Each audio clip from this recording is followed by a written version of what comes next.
Aujourd'hui, c'est un grand jour. Je soutiens ma thèse sur la neurobiologie de l'amour. Sujet audacieux, je sais. Oh, ne faites pas comme si l'amour ne vous concernait pas. Tout le monde en rêve. Ah, l'amour. On se rencontre, on se trouve beau, charmant, on a peur, et puis on se jette à l'eau. On n'a plus envie de se quitter, et parfois même pour toute la vie. Alors c'est quoi la neurobiologie de l'amour? C'est simple, c'est ce qui se passe à l'intérieur de notre corps quand on tombe amoureux. Un premier regard troublant, un sourire ravageur, bon, vous connaissez. Mais d'où ça vient? Et qu'est-ce que ça provoque dans notre corps? Pourquoi une caresse, un baiser, nous submerge d'émotions? Comment ça marche là-dedans? Entre notre corps, notre cerveau, nos sentiments. Ouh, je vois votre petit air sceptique là. Vous pensez que l'amour, ça ne s'explique pas, hein? Et si la science, justement, commençait à nous éclairer sur ce grand mystère, l'Odyssée de l'amour? Voilà mon amie Juliette. Elle est jolie, hein? On se connaît depuis qu'on est bébé. Déjà bébé, elle était ravissante, très rousse, très... Enfin bon, bref. En ce moment, Juliette est amoureuse. Et lui, là, Sébastien, le prince charmant, le héros de Juliette. Le célèbre baiser de Gustav Klimt. Il a été exécuté entre 1906 et 1909.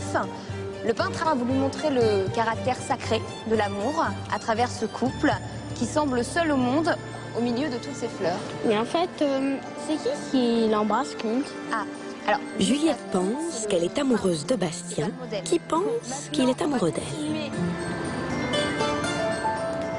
Dès qu'elle le voit, son cœur bat plus vite, son sang palpite dans ses artères, le rouge envahit ses joues, ses jambes flageolent.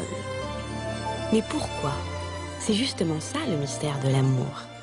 Et pour comprendre, il faudrait pouvoir entrer ensemble dans le corps amoureux de Juliette. Eh bien, c'est exactement ce que je vous propose. Une odyssée fantastique dans la neurobiologie de l'amour. Et c'est ça le sujet de ma thèse.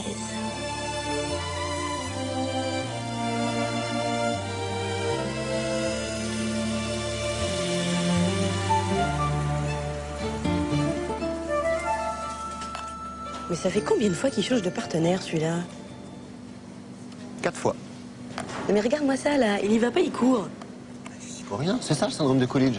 Chaque fois qu'il voit une nouvelle rate, il a de nouveau envie de copuler. Il me fait penser à Bastien. Pourquoi Bastien? Je sais pas. Les yeux, peut-être? Prête? Oui.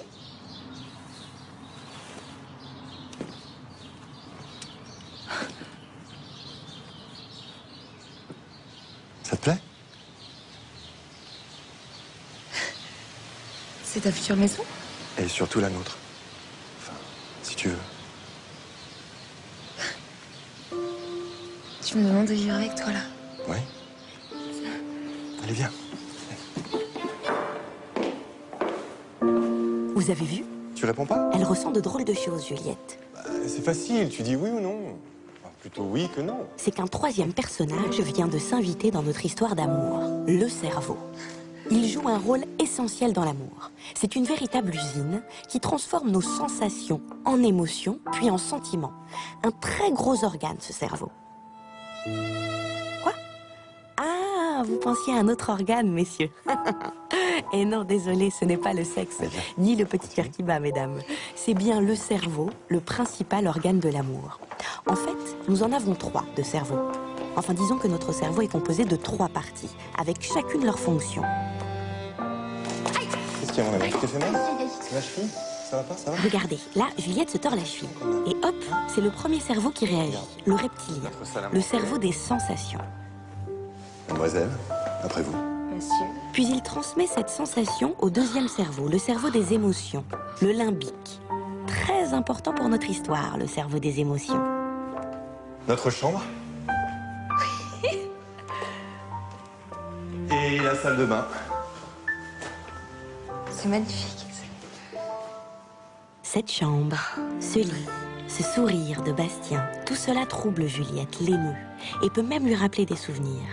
Regardez, c'est extraordinaire. Ces émotions sont en train de naître au milieu du fantastique réseau électrique de ses neurones. Et c'est ça, le cerveau des émotions.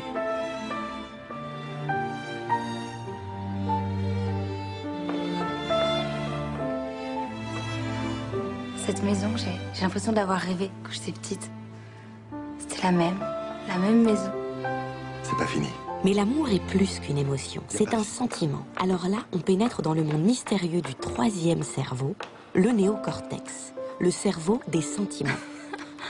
C'est ici que Juliette mesure le pour et le contre, le bien et le mal. Ton jardin. Et là, elle se dit que ce Bastien pourrait bien être l'amour de sa vie. Bref, sans nos trois cerveaux, pas d'histoire d'amour possible. Bastien, Qu'est-ce qu'il y a? tu me trouves pas trop jeune pour vivre avec toi? J'ai connu pas mal de femmes, c'est vrai. C'est la première fois que je ressens quelque chose d'aussi profond. Tu me crois? Ah, bienvenue chez toi. Hein? Bienvenue chez moi. Ah.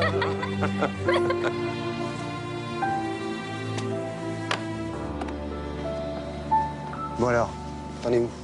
Bah, c'est intéressant, ouais, mais ça fait pas un sujet de thèse, ça. Hein. L'important, c'est que tu saches toi ce que tu veux. Mais je sais pas ce que je veux. Enfin, si, ce que je veux, c'est parler à Juliette, là. Comment ça? Écoute, il faut qu'elle regarde la vérité en face, là, non? Elle se trompe avec Bastien.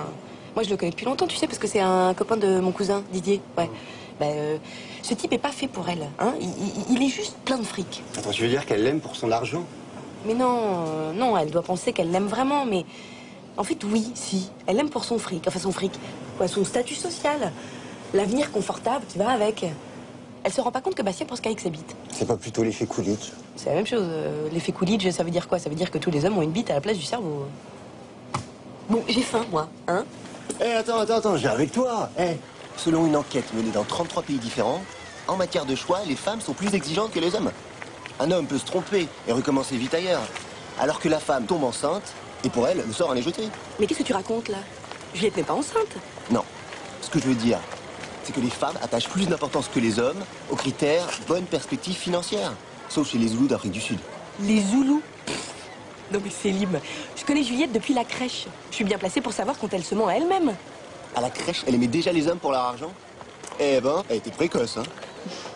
Non, ce que je veux dire, c'est qu'on peut pas savoir avec l'amour. Mais si, on peut savoir. C'est scientifique. Scientifique. Scientifique. Et je le prouverai. Alors, c'est oui? Oui. Ça, c'est pour toi.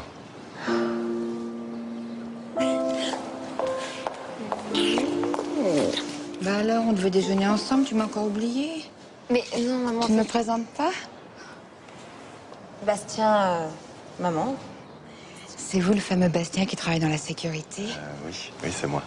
C'est bien la sécurité, c'est rassurant, surtout pour une mère divorcée. Mais maman, il travaille pas dans la sécurité. C'est lui, le PDG de Sécurité Projet. Je suis vraiment ravi de vous rencontrer, madame. Appelez-moi Brigitte.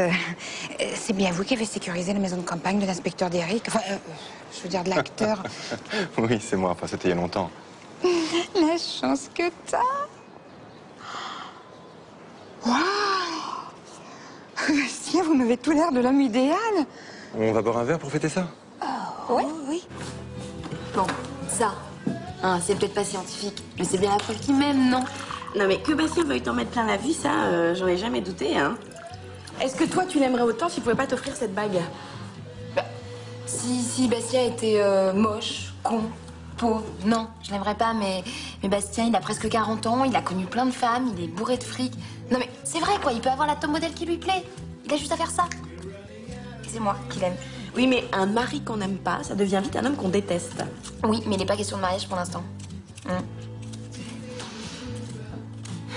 Tu verrais, cette maison, elle est... Bah écoute, c'est vraiment bien ici. Mais qu'est-ce que t'as, Juliette, là? Dès que tu parles de Bastien, on dirait que t'es comme une gamine devant le Père Noël. C'est pas possible, hein. Ah, mais c'est ça qui pue. Je vais le mettre à laver. C'est quoi? Un sweat que Bastien m'a prêté hier. Notre odorat est bien plus développé qu'on ne le croit. Et les odeurs jouent un rôle capital dans notre choix du partenaire amoureux. On se renifle les uns les autres sans s'en rendre compte, et cela nous apporte des informations essentielles. T'aimes pas cette odeur? Non. T'aimes pas cette odeur? Non, j'aime pas cette odeur. Alors ça, ma cocotte, si c'est pas scientifique comme réaction, hein. Tu supportes pas l'odeur de Bastien et tu dis que tu l'aimes, mais quand on aime quelqu'un, on se shoot à son odeur, on se shoot. Bon, écoute, en attendant le grand shoot qui va me terrasser, moi je file au musée. Bisous. Pauvre Juliette, si elle savait ce qui l'attend.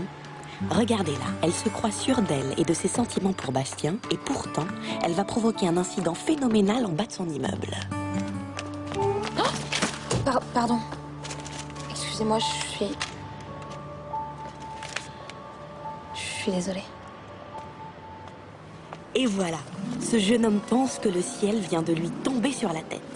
Pour le moment, il est seul à ressentir ces étranges sensations. Mais c'est de toute évidence le coup de foudre. Avec tous ces symptômes et toutes ces réactions incontrôlées. Hausse du rythme cardiaque, palpitations, augmentation de la tension artérielle et surtout, focalisation sur une seule personne.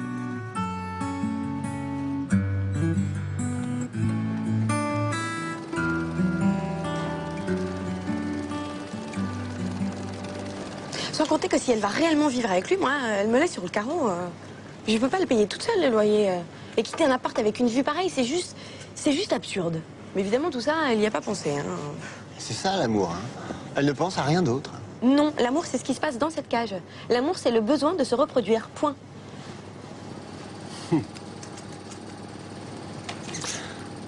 À ce propos, je serais d'accord pour le partager, moi, ton appart. J'en peux plus de ma chambre de bonne au 6e. Je meurs de chaud l'été, de froid l'hiver. C'est gentil, merci. Mais bon, non, de toutes les façons, je peux pas la laisser partir pour foutre sa vie en l'air avec un type qui l'aime que pour son cul. Bah, il faut bien aimer les gens pour quelque chose. S'il l'aime pour son cul et elle pour son fric, ça équilibre. En plus, c'est le schéma classique. L'attraction physique est toujours mieux notée par les hommes que par les femmes. Tu m'agaces. Ah, la plus belle de la soirée. Tu es magnifique. Bon, les filles, vous êtes ici chez vous, alors amusez-vous, hein, d'accord? Alors, je vais rester un petit peu là pour accueillir les gens. Hein, tu vas au bar, tu prends un petit peu de champagne? J'arrive. Moi, tout de suite, mon ange. Ça va, Milly? Oui. Juliette, t'as dit pour nous deux? Stéphane, j'arrive tout de suite. Comment ça va?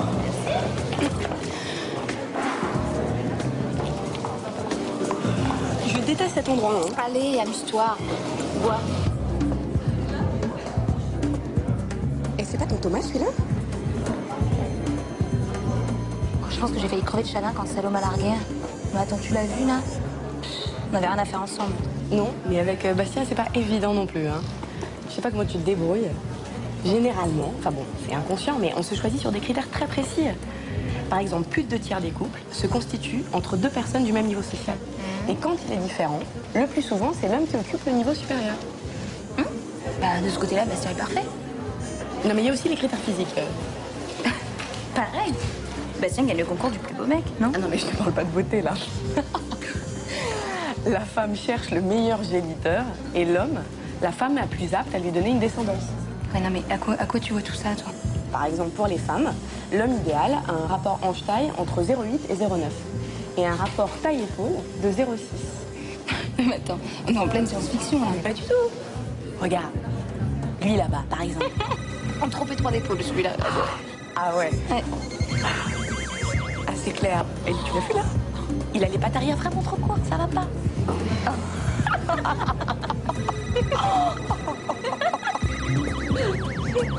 Lui, il a un cou très très long avec une toute petite tête. Et oui, pour les femmes, tout est question de proportion. Des traits symétriques sont signes de bonne santé et aussi d'un bon QI. Tu vas bien, ma chérie? Oui. Ça va? Tu vas bien? À tout de suite. À tout à l'heure. En revanche, attention à la mâchoire inférieure. Il faut qu'elle soit bien dessinée, c'est l'assurance d'une belle virilité, mais pas trop carrée non plus, parce que là, méfiance. L'excès de testostérone manifeste souvent un fort désir de dominer. Non mais attends, c'est grotesque cette histoire de critères. C'est vrai, les hommes ont changé, les femmes aussi. Bah, surtout les femmes. Bah oui, on ne cherche plus le parfait étalon de la génitrice idéale. Non? Bah non, excuse-moi de te dire, mais on n'est plus autant des cavernes. Non, mais nos hormones n'ont pas évolué aussi vite que notre cadre de vie et notre psychologie. Juliette? Julia? Depuis 10 ans que Security Project a été créé, le chiffre d'affaires a d'abord doublé, puis triplé. Nous sommes en passe de devenir les premiers sur le marché européen.